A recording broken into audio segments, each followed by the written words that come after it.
وہب بن عبداللہ نے بیان کیا کہ رسول اللہ صلی اللہ علیہ وسلم نے سلمان اور ابو دردہ رضی اللہ عنہ میں ہجرت کے بعد بھائی چارہ کرایا تھا۔ ایک مرتبہ سلمان ابو دردہ رضی اللہ عنہ سے ملاقات کے لیے گئے تو ان کی عورت ام دردہ کو بہت پھٹے پرانے حال میں دیکھا۔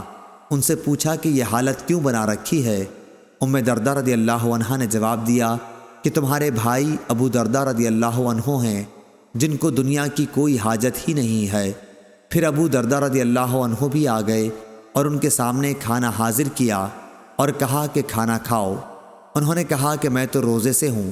اس پر حضرت سلمان رضی اللہ عنہ نے فرمایا کہ میں بھی اس وقت تک کھانا نہیں کھاؤں گا جب تک تم خود بھی شریک نہ ہوگے۔